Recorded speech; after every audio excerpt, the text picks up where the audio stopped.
요한복음 4장 20절에서 부터입니다.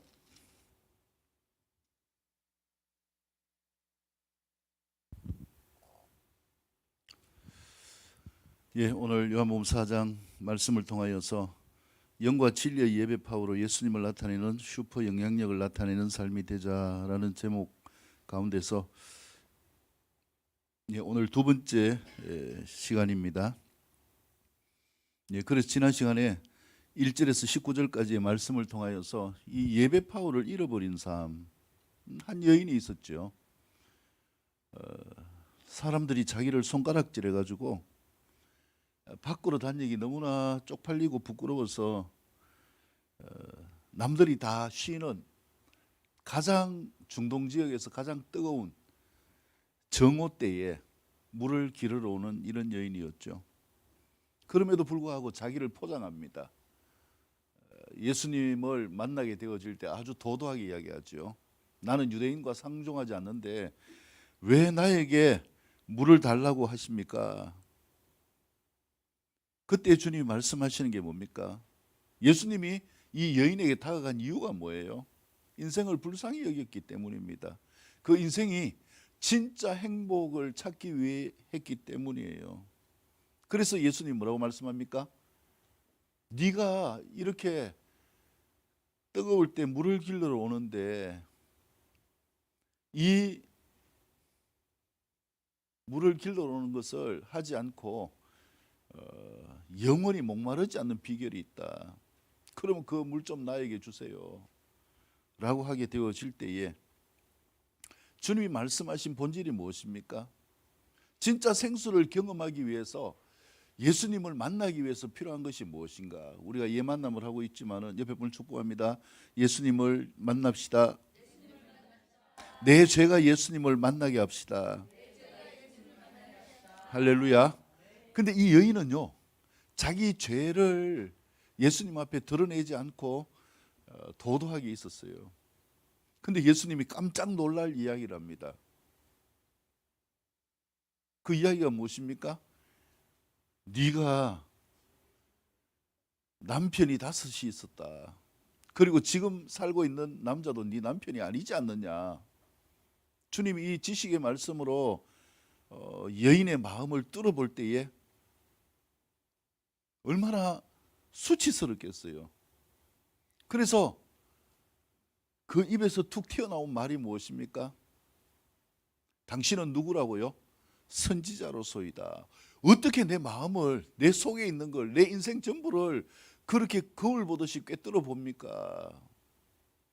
그래서 우리의 삶 가운데서 하나님을 예배하는 이유는요, 그분이 우리의 삶의 모든 것을 아시고 주관하시고 우리의 태어남부터 장래의 모든 계획까지 우리의 죽음과 그 이후의 삶까지 다 책임지시는 분이시기 때문에 우리가 예수님을 믿는 믿음으로 나아가는 삶이 되어질 수 있기를 축복합니다. 옆에 분을 축복합니다. 잘 오셨습니다. 예수님을 만나는 것이 최고의 행복입니다. 할렐루야. 그래서 예수님께 나아오는 이러한 삶을 통하여서 그 마음속에 무엇이 생겼는가, 진짜 예수님을 사모하면서 예배하고자 하는 이런 마음들이 생기게 되어진 것이죠. 그래서 예수님이 말씀하신 것처럼 내가 주는 물은 영원히 목마르지 아니하도록 하는 생수이다. 네 안에서 영생하도록 솟아나는 샘물이 될 것이다. 이 말씀의 실제가 이 여인 가운데서 이루어진 모습이 되어진 것이죠. 우리가 왜 예배합니까? 우리가 예배하는 것은 예수님을 만나고 그분을 통하여 우리의 삶의 모든 것들이 해결되어지는 은혜를 경험하기 위한 것입니다. 할렐루야. 이 은혜가 우리 모두에게 충만히 나타날 수 있기를 축복합니다. 그래서 이 은혜를 경험하게 되어지는 삶, 이 삶은 우리의 삶 가운데서 어떤 부분을 통하여 가능한 것인가? 자, 오늘 본문 말씀을 통하여서 같이 살펴보기를 원합니다. 자, 20절에서 26절까지의 말씀을 다 같이 일어나셔서 한 목소리로 같이 읽도록 하겠습니다. 20절에서 26절까지의 말씀입니다. 같이 읽겠습니다. 시작.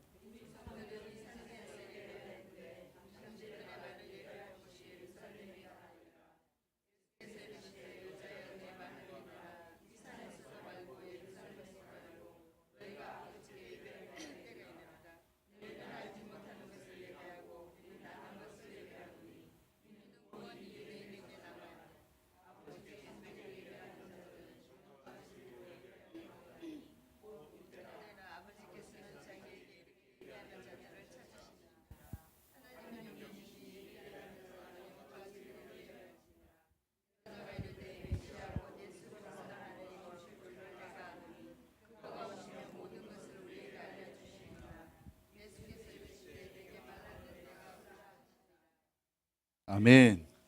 자, 두 번째 교훈은요. 예수님이 보여주신 말씀의 능력을 경험하고 영과 진리로 예배하는 이 삶을 통하여 슈퍼파워, 슈퍼 영향력을 나타내는 삶이 될 수 있기를 축복합니다. 그래서 이 여인이 예수님을 만나게 되어지고 내 안에서 샘물처럼 솟아나는 이 영생하도록 하는 이 생수가 뭘까? 주님께서 어떻게 우리에게 생수를 공급하실까? 이제 이 선지자를 만났는데 지금까지 들어보지 못한 나에 대해서 아는 이 사람을 만났는데 내가 도대체 어떻게 다시 예배를 회복하는 삶이 되어져야 될 것인가 라고 하면서 이 여인이 예수님께 이야기를 합니다. 20절에 보면 우리 조상들은 이 산에서 예배하였는데 당신의 말은 예배하는 곳이 당신들의 말은 예배할 곳이 예루살렘에 있다 하더이다. 이 말이 무엇입니까? 우리는 이 사마리아에서 예배합니다. 다른 말로 하면 정확하게 하면은 그리심산에서 예배하죠. 축복의 산에서. 근데 당신들이 말하는 거는 너희가 예배하는 거는 가짜다. 그러니까 예루살렘에 와서 예배를 하라고 이야기를 합디다. 이 여인이 무엇을 찾아가는 거예요? 예배를 찾아가는 거예요. 할렐루야. 예배를 찾아가는데 이 여인의 마음속에 왜 예수님이 찾아오셨을까 한번 생각해 보세요. 예수님이 사마리아로 지나가시면서 이 여인을 만나러 온 이유가 뭘까요?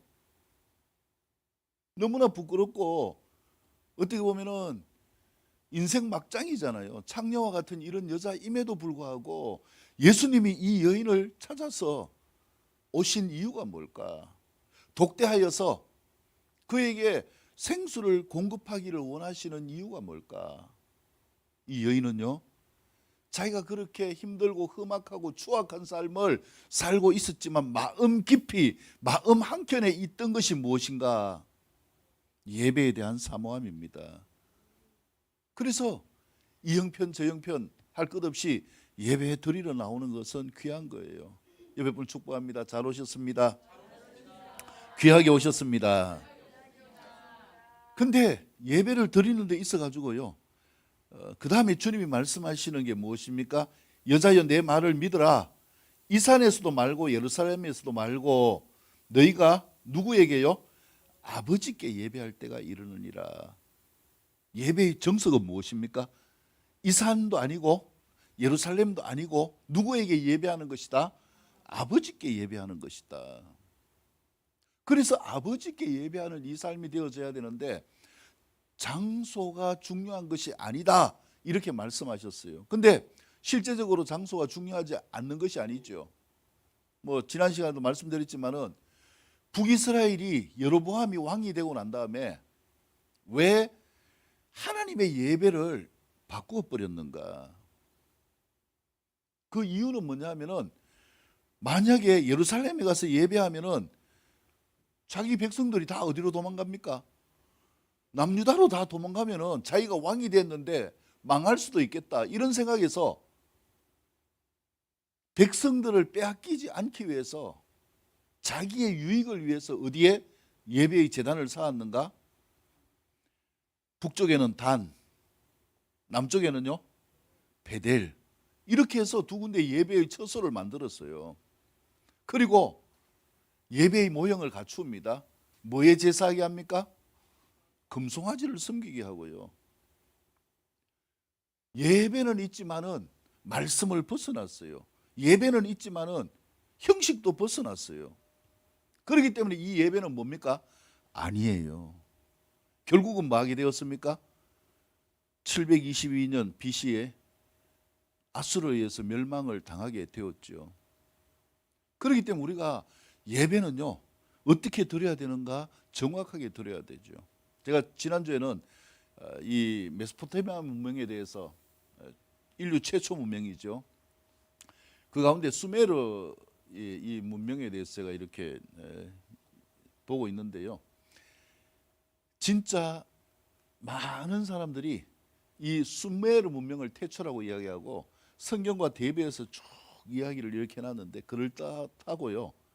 보면은 이렇구나 라고 할 수 있는 이런 부분이에요. 근데 그것은 인간의 입장이에요. 저는 목사이기 때문에 그 부분들이 어디에서 출발되어졌는지 알잖아요. 인생에서 알 수 없는 이 물음표는 어디에서 확정되어지는가? 성경에서 확정이 되어져요. 그렇기 때문에 이러한 신을 예배하는, 하나님을 예배하는 이러한 폼들이요, 흩어지게 되어지고 온 세상 가운데서 예배의 폼이 나타나게 되어졌지만은 다 비슷해요. 사마리아에서 예배하는 거나 또 예루살렘에서 예배하는 거나 다르지만, 성기는 신은 다르지만은 예배의 폼은 다르지만 비슷한 게 있어요. 그래가지고 이 두 군데서 북이스라엘에서 신을 섬기다가 멸망을 당하고 난 다음에 이제 회복이 됐죠. 남유다가 회복되어져서 스룹바벨이 성전을 지었는데요. 그러니까 사마리아 사람들이 어떻게 이야기하는가? 야, 우리도 이제 회개하고 돌아오겠다. 우리도 너희와 같이 예배를 드리게 해달라. 이때에 거절을 했어요. 왜 거절을 했을까요? 너희는 뭐 할 자격이 없다? 우리와 같이 예배 드릴 자격이 없다. 여러분, 하나님을 예배하는데 예배 드릴 자격이 없는 사람이 어디 있어요? 예배 드리는데 잘나고 못난 사람이 어디 있어요? 우리 다 누가 필요합니까? 하나님이 필요하고 하나님을 예배하는 것이 필요해서 누구나 할 것 없이 하나님을 예배해야 되는데, 그래서 사마리아 사람들이 그래? 너희가 우리를 인간 취급 안 한단 말이지? 이렇게 하면서 그럼 우리도 성전을 만들겠다 이렇게 해서 예배의 처소를 만들게 되어졌어요. BC 322년에 이렇게 해서 사마리아에서 예배하는 법이 생겨났어요. 그것은 근원적으로 잘못된 것이에요. 오늘 보면은요, 예배드리는 이런 폼이 굉장히 많이 비슷해요. 모든 신화들 가운데 홍수설화가 있고요. 그 다음에 그 가운데서 예배를 드리는 이 직기라든지 이런 부분들이 굉장히 비슷해요. 잘 한번 보세요. 저는 이제 종교학을 하면서 그런 걸 이렇게 많이 봤는데, 절에 가보세요. 예배하는 도구 절에 거나 뭐 저희가 이제 뭐 개신교는 그렇게 우상물을 섬기지 않기 때문에 그런데 캐톨릭에 한 가보세요. 뭐 탱화나 성화나 뭐 비슷해요.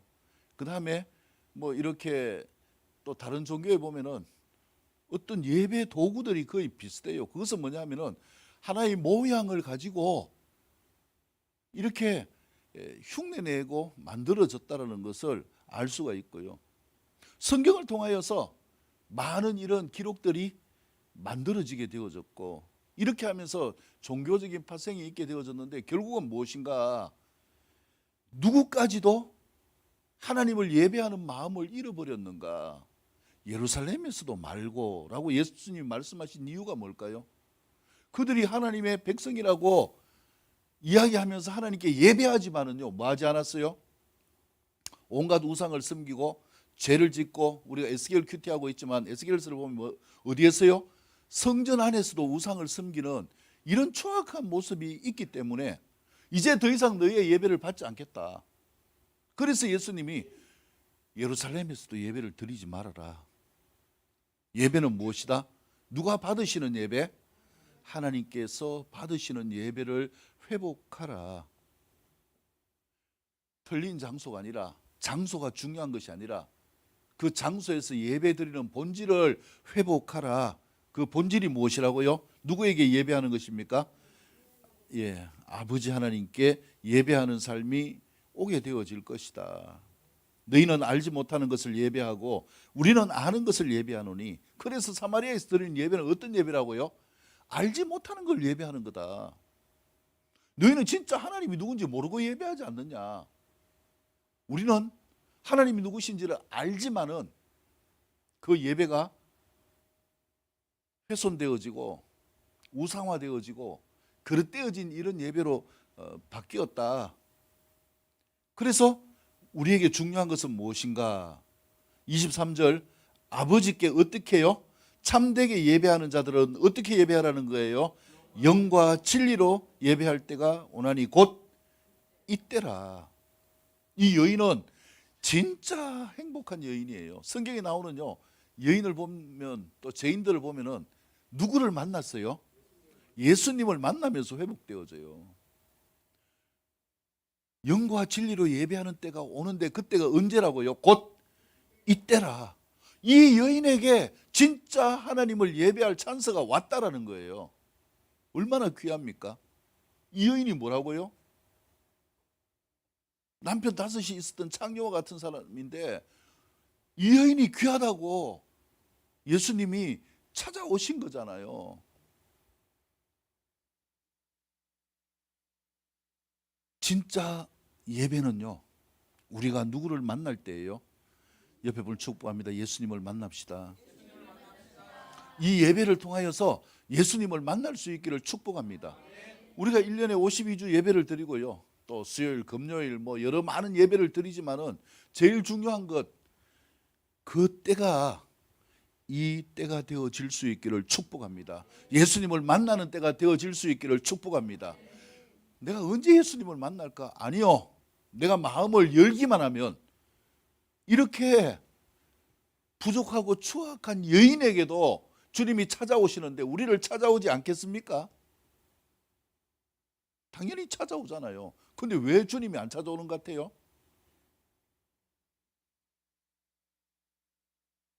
때에 대한 겁니다. 지금 내가 예배하는 것이 어떤 때가 되어져야 되는가? 예수님을 만날 때가 되어질 수 있기를 축복합니다. 예수님을 만나는, 예수님을 사모하는 때가 될 수 있기를 축복합니다. 그러면 예수님을 만나고 사모하는 때가 언젠가요? 어떻게 할 때에 지금이 예수님을 만날 때가 되고 내 마음에 있는 모든 시름, 걱정, 근심, 과거의 추악함, 죄악된 것, 힘든 것, 우울증, 불면증, 모든 병들 다 깡그리 없어질 이러한 때가 지금이 되어질 수 있는 비결이 무엇일까요? 옆에 분을 축복합니다. 영과 진리로 예배합시다. 이게 정답이에요. 그래서 그때가 언제냐? 네가 지금 나를 만나고 있는 이때다. 주님이 이 여인을 찾는 게 얼마나 귀합니까? 우리가 예만남을 하고 있는데 거기에 보면 또 어떤 여인이 나오느냐 하면은 가늠한 여인이 나와요. 가늠한 여인이 율법에 의해서 돌에 맞아 죽기 직전에 예수님께 나왔어요. 바리새인과 서기관들이 예수님을 시험합니다. 이 추악한 여인, 율법에서는 죽이라고 하는 이 여인을 어떻게 할까요, 예수님? 군중들은 이미 뭘 들고 있는가? 이 여인을 죽이려고 돌덩이를 들고 있어요. 돌로 쳐 죽이는 게 불법이 아니에요. 율법에서는 돌로 쳐 죽이라고 했기 때문에. 그래서 예수님께 이야기합니다. 당신 같으면 이 여인을 어떻게 하겠느냐. 이때 예수님이 말씀하신 게 무엇입니까? 누구든지 죄가 없는 자는 이 여인을 돌로 쳐라. 그러니까 사람들이 예수님을 돌로 치려고 막 폼을 잡고 있어요. 근데 예수님이 그 자리에 탁 앉아가지고요, 사람들이 보도록 뭘 쓰느냐 하면 글씨를 쓰고 있어요. 그러니까 주동했던 맨 앞에 서 있던 바리새인 주동자가요, 이걸 외치려고 딱 하고 있어요. 죄가 없다고, 우리가 율법에서 죄가 있다고 하는데 율법을 읽겠죠. 봐라 하고 그 다음에 뭐 할까요? 이 여인을 뭐 하라고요? 돌로 쳐 죽여라 하면은 군중들이 돌 들어가지고 이 여인을 죽일 이 절차만 남아 있는 거예요. 이때에 딱 외치려고 딱 하는데 예수님이 앉아가지고 쭈그려 앉아가지고 뭘 쓰시는 거예요. 도대체 뭘 쓰는가 이렇게 싹 보니까 자기 죄를 쓰고 있는 거예요. 이 상황과 같은 거잖아요. 네가 남편이 5이 있고 지금 남편도 네 남편이 아니다. 이것처럼 자기는 자기의 죄를 알지 못한다고 생각했는데 자기가 속에 꽁꽁 감추고 있던 죄를 예수님이 쓰고 있는 거예요. 몇 년 몇월 며칠 무슨 죄 지었고 몇 년 몇월 며칠 무슨 죄 지었고 갑자기 돌로 쳐라 하다가 어떻게 됐을까요? 사람들이 이걸 보면은 쪽팔리니까 그냥 슬그머니 뒤로 도망갔어요. 그러니까 다른 사람이 와가지고 또 뭐 합니까? 또 왜 그러는데 하고 와가지고 자기가 그걸 외치려고 보니까 또 누구 죄를 쓰고 있어요? 자기 죄를 쓰고 있네요. 무슨 죄 지었고 무슨 죄 지었고. 그래가지고 주동하던 사람이 다 도망갔어요. 왜 도망갔을까요? 이 죄가 드러나는 날 자기는 유대 사회에서 매장을 당해요. 자기가 감추었지만 예수님이 선 죄 이게 진짜 같으면요 자기도 뭐 어떻게 돼야 돼요? 돌에 맞아 죽어야 돼요. 그러니까 이게 지금 여인이 죽는 문제가 아니라 누구 죽을 문제예요? 내가 죽을 문제예요. 그래가지고 놀래가지고 다 도망갔어요. 그리고 누구만 남았는가? 여인만 남아 있었어요. 이때 예수님이 하신 말씀이 무엇이냐면은 누가 너를 정죄하느냐? 지금 니를 정죄하는 자가 있느냐? 이제 죽을 날만 기다리고 있었는데 보니까 정죄하는 자가 있습니까? 없습니까? 아무도 없어요. 다 도망가 버리고 누구만 남았어요? 예수님. 여러분, 우리가 왜 예수님을 믿습니까? 예수님을 만나면 나의 모든 죄가 용서를 받고 생명을 얻고 더 풍성한 삶을 이룰 수 있기 때문에 우리가 예수님을 만나는 거예요. 그래서 없습니다 이렇게 이야기하니까 주님이 어떻게 말씀하셨어요? 나도 너를 뭐 하지 않는다? 정죄하지 않는다. 아니 예수님이 내 죄를 심판하실 줄 알았는데 말씀하시는 게 뭡니까? 너를 정죄하지 않는다. 여러분 예수님을 오해하지 마세요. 예수님은 우리를 죽이려고 오신 분이 아니에요. 우리 죄를 들춰가지고 심판하기 위해서 네 이런 죄 있지 목을 댕캉 날리기 위해서 오시는 분이 아니라 예수님은 우리를 뭐 하기 위해서 오신 거예요? 살리기 위하여 오셨다. 할렐루야. 그래서 우리를 살려주시는 예수님 앞에 누구를 세워야 되는가? 나를 세우시기를 축복합니다. 내가 예수님 앞에 설 때에 이때가 어떤 때가 오는가? 영과 진리로 예배할 때가 오게 되어지는 것입니다. 그래서 이 여인이 주님을 만난 이것이 무엇인가? 진짜 행운이라는 것이죠. 그렇다면 영과 진리로 예배하는 게 어떻게 예배하는 걸까요? 영어로 예배하고 진리로 예배한다. 성령을 따라서 예배하고 성령 안에서 예배하는 것을 영어로 예배한다는 거예요. 진리로 예배하는 건 뭡니까? 말씀을 따라서 예배하는 거예요. 그래서 우리의 삶은요, 예배는 무엇이 중심이 되어져야 되는가? 말씀이 중심이 되어져야 되는 거예요. 말씀이 중심이 되어지려면 이 말씀이 내 마음 가운데 담기고 새겨지고 예수님의 말씀을 따라 살기 위해서 필요한 것이 무엇일까요? 영과 진리로 예배하기 위해서 필요한 게 뭘까? 어떻게 하면 영과 진리로 예배할 수 있을까요? 예배를 축복합니다. 말씀이신 예수님을 만납시다. 할렐루야.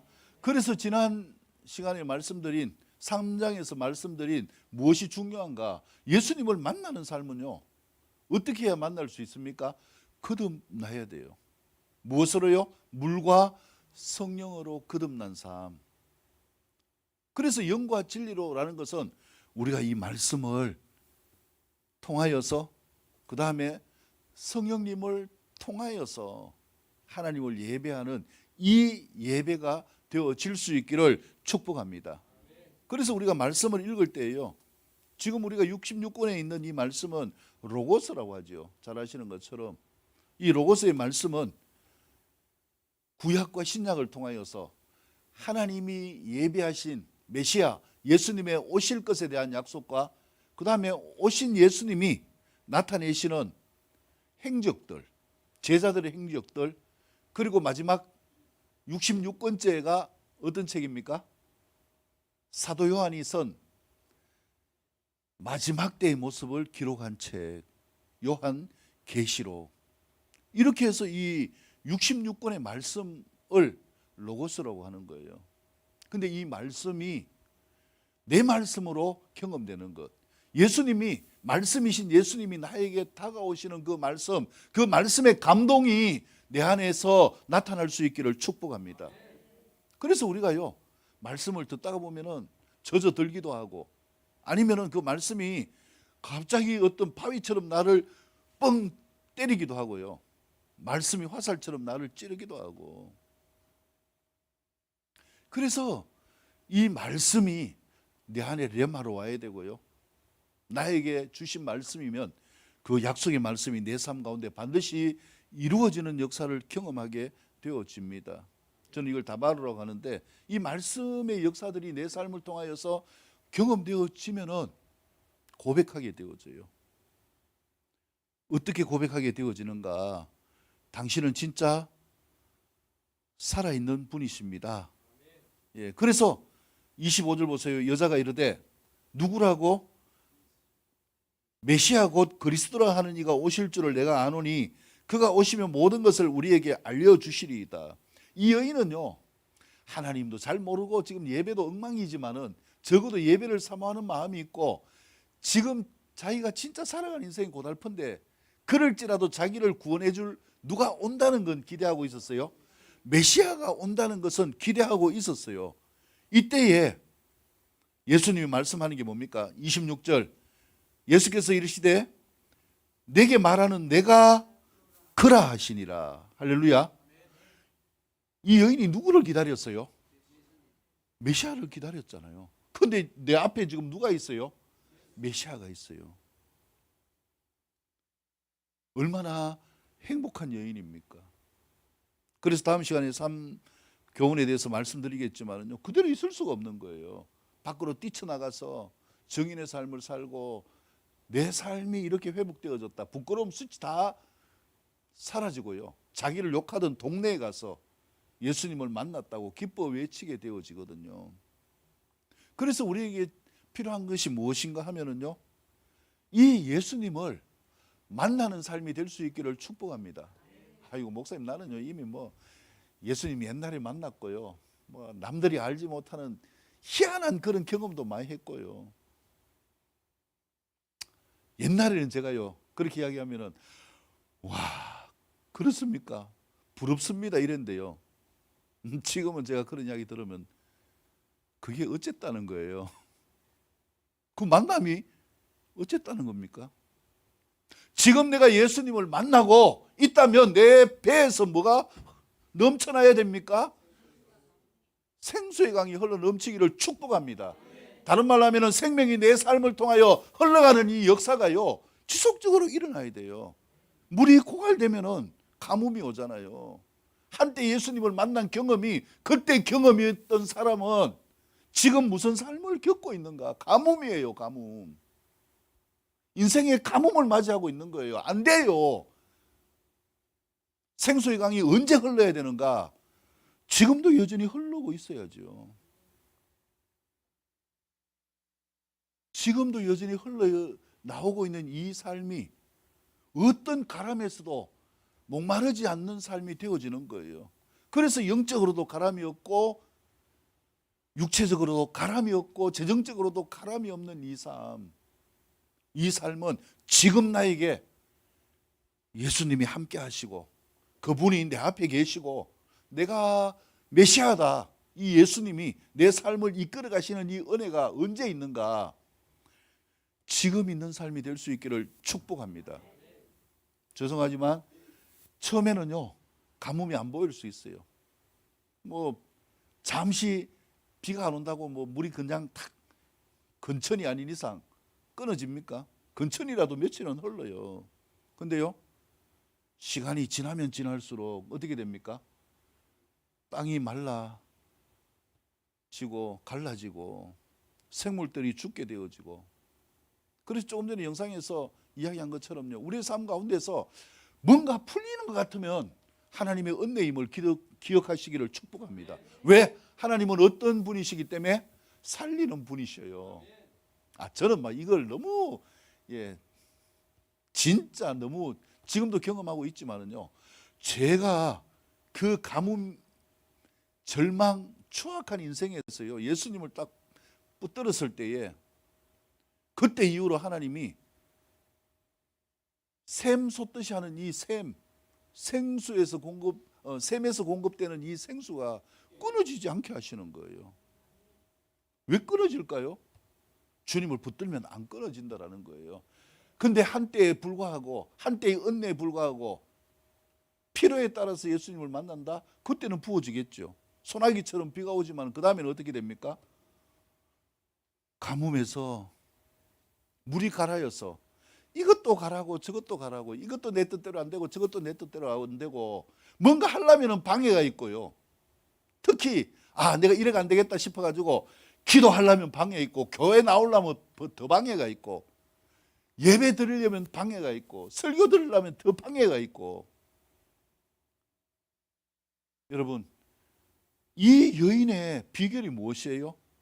간단한 거예요. 누구를 만나는 것 뿐이에요. 예수님을 만난 것 뿐이에요. 그래서 예수님을 만나는 삶이 되어질 수 있기를 축복합니다. 그분은 메시아이십니다. 그분은 구원자이십니다. 그분은 그리스도이십니다. 언제 예수님을 만나야 될까요? 지금 만날 수 있기를 축복합니다. 지금이에요. 그래서 저는요, 이 지금이 항상 카이로스의 때가 될 수 있도록 기도하는 거예요. 뭐 오든지 안 오든지 상관없이 제가 기도하고 큐티 보내고, 꼭 가란 인생, 힘든 인생 그럴 수 있죠. 근데 그 인생에 예수님이 방문하셔서 찾아가셔서 이 여인처럼 지금 메시아이신 예수님을 만나기를 기대하는 거예요. 그 시즌이 지금일 수 있기를 축복합니다. 그래서 이 여인이 달라진 거예요. 영과 진리로 예배 드리는 건 내가 이렇게 예배할까 저렇게 예배할까 아니요. 그 방법은 우리에게 있지 않아요. 예배는 내가 하는 게 아니에요. 그렇기 때문에 예배는 기름 부음이에요. 또 말씀드리니까 죄 회개, 아이고 내가 어떻게 회개할까? 회개는 내가 하는 게 아니에요. 회개의 영이 부어질 때에 그 안에서 내가 깨닫게 되어지는 것, 이 말씀을 통하여서, 율법을 통하여서 내 삶을 통하여 깨닫게 되어지는 것을 주님께 고백하는 것, 그리고 내 길을 뉴턴하듯이 돌이키는 것, 이게 회개예요. 그래서 제가 말씀드린 것처럼 이 믿음의 역사 가운데서요, 우리가 할 게 없어요. 하나님과의 관계도, 살아가는 삶의 모든 관계도, 내가 나아가는 걸음도 무엇이 중요합니까? 예수님을 만날 수 있기를 축복합니다. 예수님과 함께하는 삶이 될 수 있기를 축복합니다. 언제요? 지금이 그 때가 될 수 있기를 바랍니다. 근데 계시록을 보면은 점점 더 이 시즌들이 그렇게 흘러가고 있고요. 이 코로나 이후에 보면은 뭐 서울대 연구소에서 지하수를 하도 많이 이렇게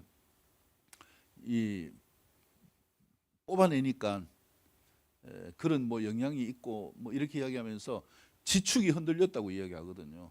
그래서 지금 지축이 흔들리게 되어지면 뭐 엄청나게 어떤 지구의 변화가 있겠죠. 뭐 또 환경, 기후 여러 가지 영향력들을 이야기하지만은 성경을 보면 정확하게 이야기를 하고 있어요. 그래서 점점 더 이런 우리가 감당할 수 없는 이런 재난이 오게 되어지면은 어떻게 해야 되는가? 예수님을 만날 수 있기를 축복합니다. 아주 가까이 예수님이 와 계시잖아요. 내가 도와주세요 하면 즉각 도와주시고요, 살려주세요 하면 즉각 살려주시는 은혜를 주님은 부어주시기를 원하시는 분입니다. 이 사마리아 여인에게 가는데 우리에게 안 오시겠어요? 이 여인처럼 실패한 인생이 있나요? 없잖아요. 누구든지 주님을 붙들고 찾기만 하면 되어지는 것입니다. 그런데 뭐 뉴스를 보신 분은 아시겠지만은요, 모로코에 지진이 일어났고 또 리비아에 이 그냥 홍수라고 이야기하지 않고요, 대홍수라고 이야기해요. 그냥 재앙이라고 하지 않아요. 대재앙이라고 이야기해요. 뭐 죽고 실종된 사람들이 그 도시에서 15% 정도 된다네요. 인구가 12만 5천 명이에요. 그 도시가 데드라인가? 도시 이름이 지금 정확하지 않는데요, 15%의 사람들이 이 홍수에 실려가지고 죽거나 실종됐어요. 재앙이에요, 재앙. 이런 재앙이 반복되어진다면 어떤 때인가? 예수님이 아주 가까이 오시는 때입니다. 뭐 재림언제 그게 중요한 게 아니라요, 내 인생 가운데 아주 가까이 오시는 때고 내가 아주 주님을 가까이 만날 수 있는 때임을 믿으시기를 바랍니다. 그래서 이 여인에게 가까이 오신 것처럼 내가 손을 내밀기만 하면 주님을 만날 수 있습니다. 주님은 어디 계시는가요? 우리 안에 계시고 아주 가까이 계십니다. 이 시간 한번 손을 한번 내밀어 보시기를 바랍니다. 한번 따라할까요? 주님, 주님이 필요합니다. 내가 주님을 바랄 때에 먼저 찾아와서 기다리고 계신 주님, 주님은 나의 메시아이십니다. 영적으로, 육적으로, 재정적으로 내 삶의 모든 것을 구원하시는 분이십니다. 나에게 생명을 주시고 더 풍성케 하시는 주님이십니다. 주님을 붙들고 나그네와 같은 이 세상이나 살아가는 모든 것에서 또 영혼을 소유하는 것에서 승리하기를 원합니다. 주님, 고백합니다. 지금 내 안에 오시옵소서. 내가 영과 진리로 예배하게 하여 주십시오. 세상 속에서 살아갈 때에 하나님을 예배하면서 내 안에 함께 하신 주님과 함께 승리케 하여 주십시오. 그렇게 하실 주님을 찬양합니다. 예수님의 이름으로 기도드립니다. 아멘. 하나님께 영광을 올려드립니다.